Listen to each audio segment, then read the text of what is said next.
This video is about the miracle and power of garlic. Raw garlic. Don't cook it, don't heat it, don't do anything. Just pluck it and eat it. And it is one of the most amazing, antibacterial, incredible, absolutely healthiest things imaginable. I am convinced.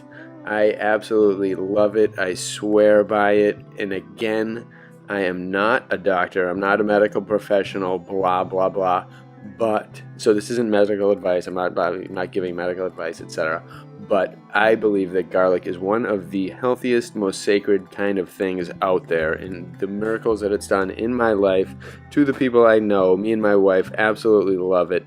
We use it for so many different things.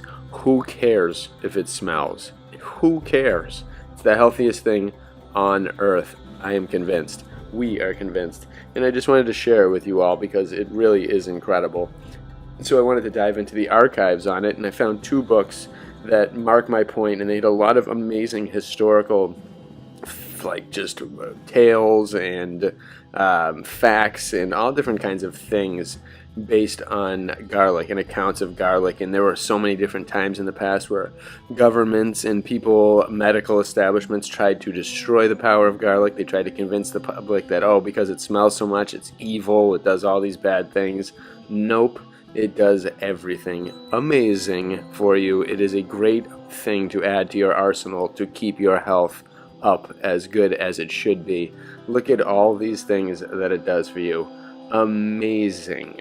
This is why no one will tell you about it. Your doctors never will, but you can use it for everything, and you need small doses. It do a great amount of work, and however you go, it's totally up to you. But do your research, test your body out, test your levels out, and give it a shot.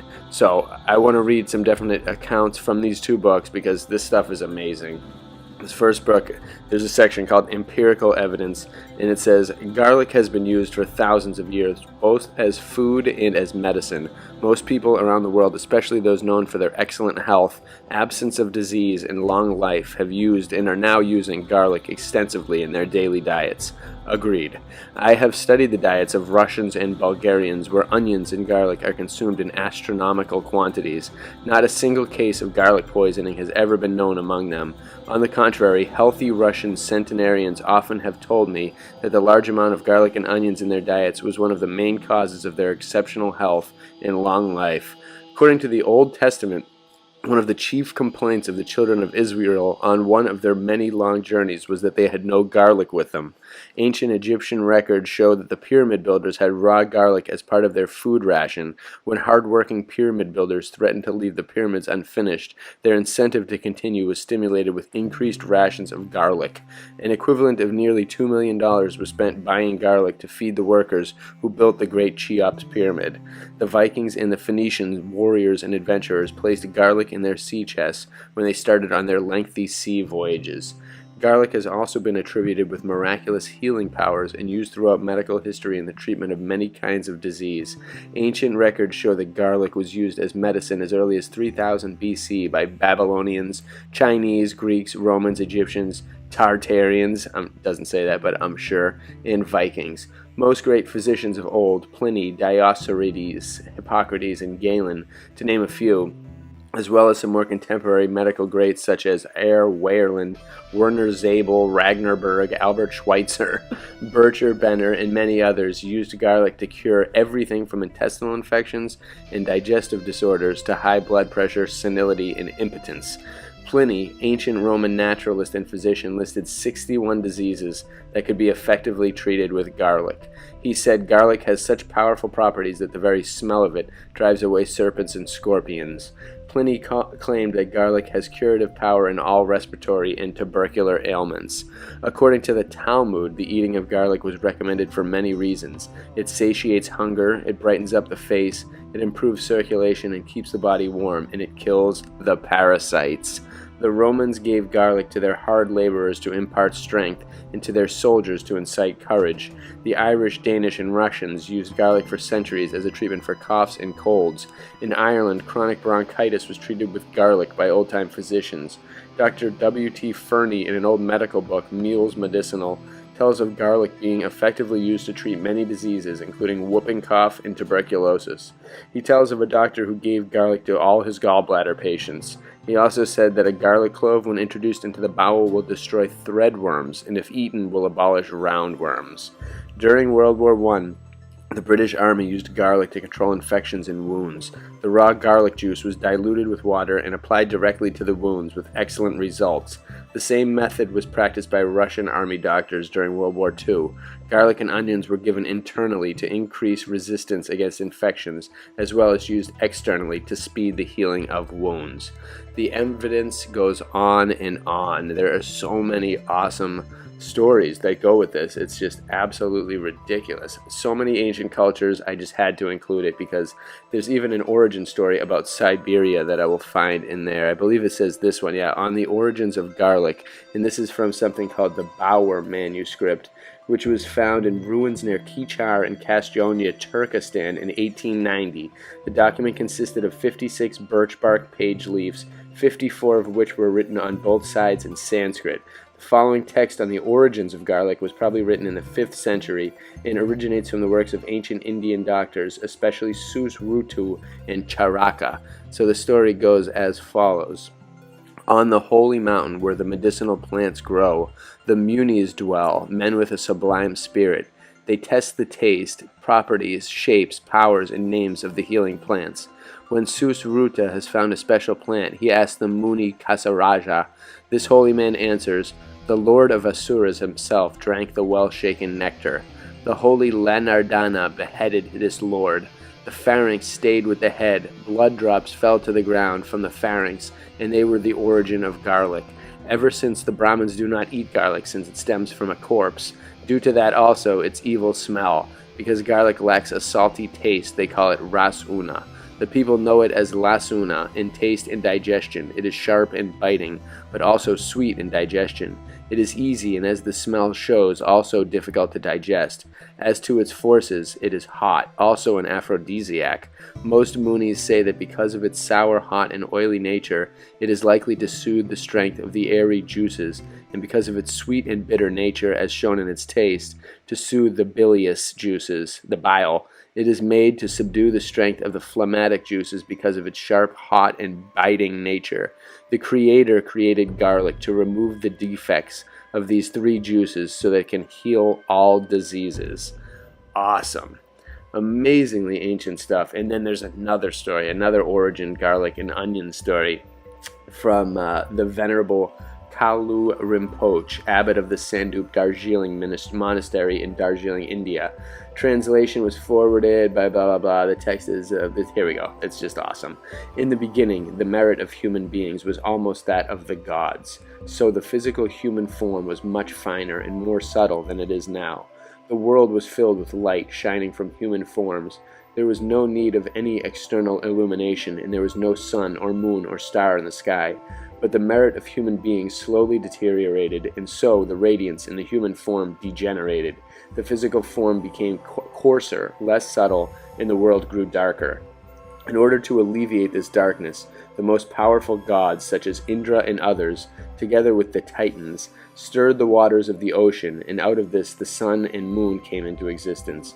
Also out of this came a potent elixir which was kept in a crystal vase. The gods would drink this potion much as we would drink tea now.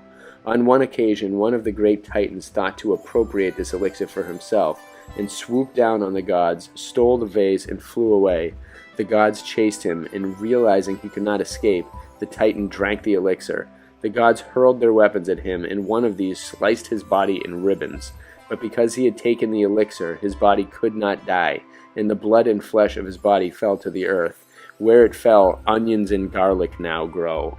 This story explains the dual nature of such as garlic and onions. The unwholesomeness of the Titan results in the odor of garlic and onions, which is so powerful that it can destroy the effectiveness of some mantras and tantras. Nevertheless, because of the elixir the Titan had consumed, these plants are extremely beneficial to one's own body. Therefore, if one is using lower tantras, meditation systems, one should not eat garlic and onions. But if using higher tantras, such as the Anattara Yoga Tantra, then it doesn't make much difference. So wow, just so interesting. This plant, this root, like vegetable, amazing aspect of our world. It has so many cool things about it, and I totally swear by it. And I'm not going to I apologize for not having these things sync up, but I'm just reading these different selections that I thought you all would like, and I recommend taking a look at these books, or just pausing some of these and reading the pages. There's one part which is kind of interesting relating to tartare. It says, in the 13th century, Marco Polo passed through Yunnan in China and found the people eating meat raw. The poor sort go to the shambles and take the raw liver as soon as it is drawn from the beast. Then they chop it up small, put in garlic sauces, and eat it there and then. And then they do likewise with every other kind of flesh. The gentry also eat their meat raw, and some believe this to be the origin of steak tartare. And it says, since Polo used tartare as a synonym for Chinese, it is doubtful that this Yunnan use of garlic is the origin of steak tartare. But there is also quotes about it coming from or originating near Siberia. So tartare, again, is this another thing that they've tried to make us hate because it's an invention of the old world, the Tartarians, and much more? There are so many cool facts about garlic relating to all of this. This one part says, the fact of garlic's significance in the diet and pharmacy of civilizations past is incontestable. The Babylonians of 4,500 years ago were great lovers of garlic, and it is noted by K. Hintz in his History of Nutrition that garlic took a special place at the table of one Babylonian god king. It is said that some 395,000 bushels of garlic were delivered to the court at one time. The seafaring Phoenicians and Vikings took garlic with them on long voyages, both as a nutritious food and a valuable remedy for the various ailments common to sailors. So many. The ancient Egyptians used it to bribe. This one is interesting. Garlic as a cosmic symbol. The garlic, as were all the bulbs of the allium genus, was held to be symbolic of the universe.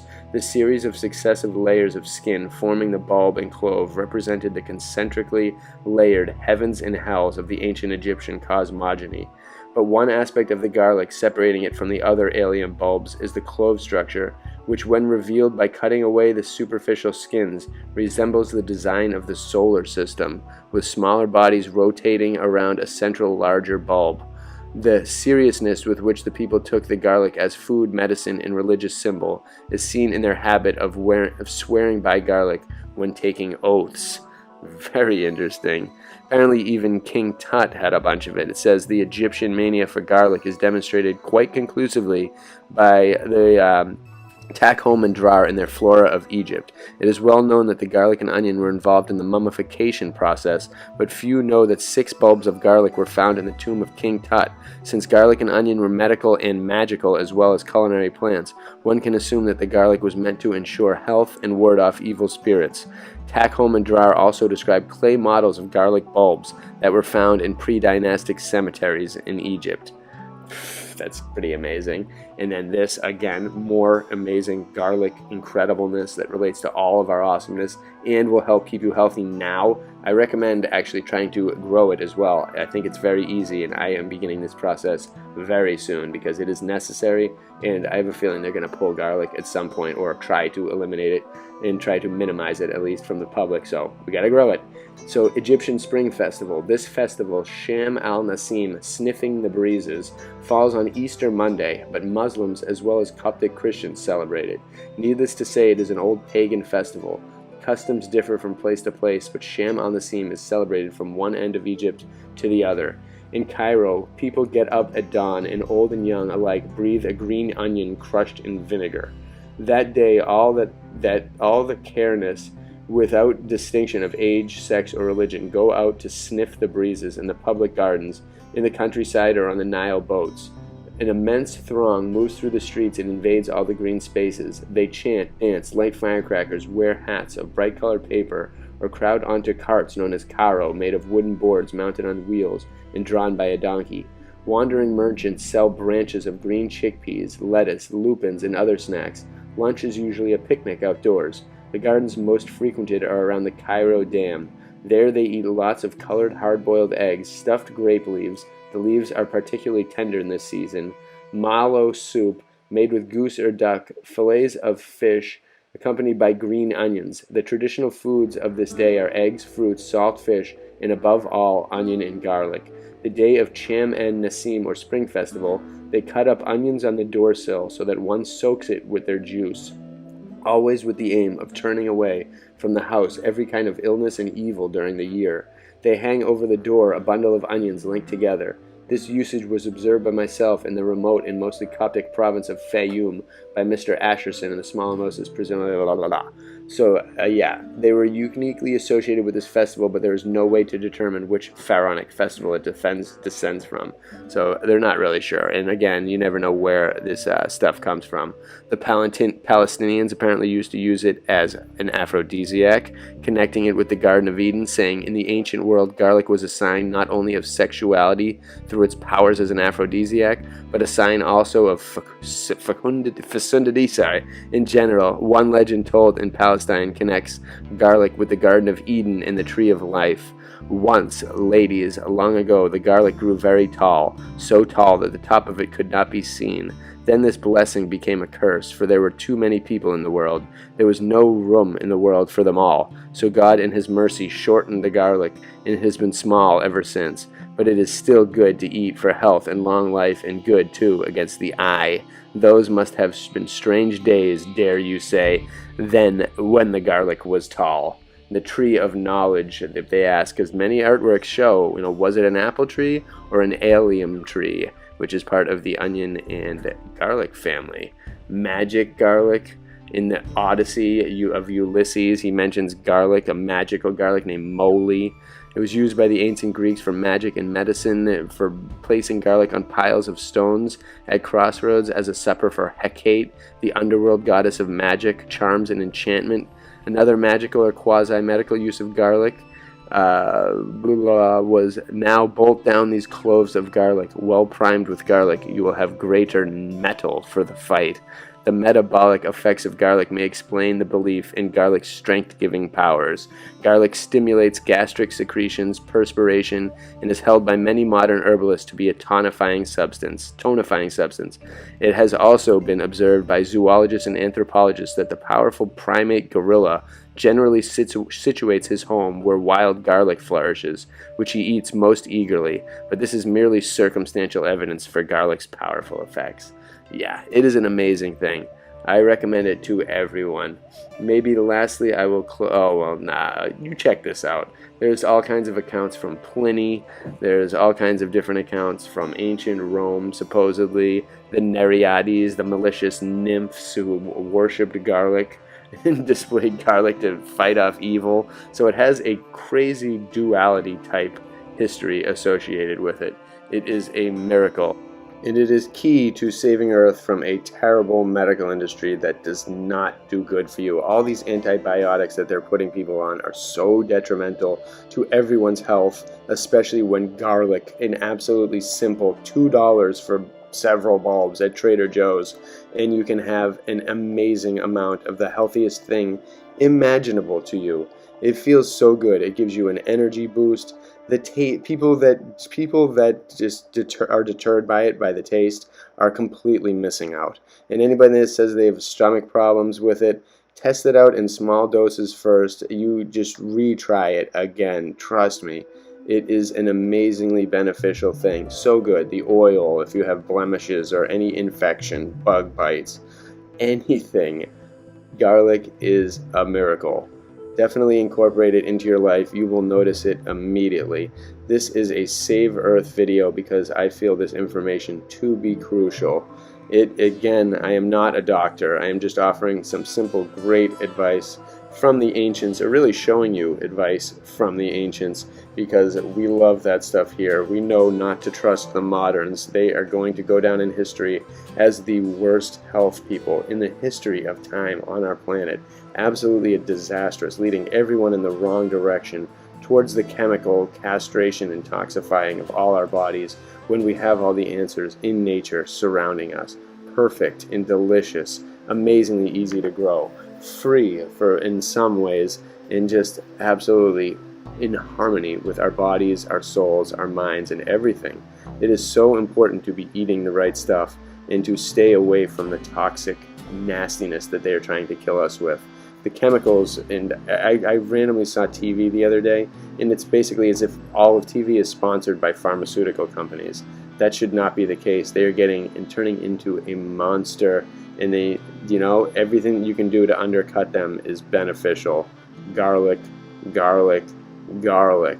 Go out and get some today. Start chomping on it immediately. You will not regret it. I wish you all very healthy lives. Bless you all.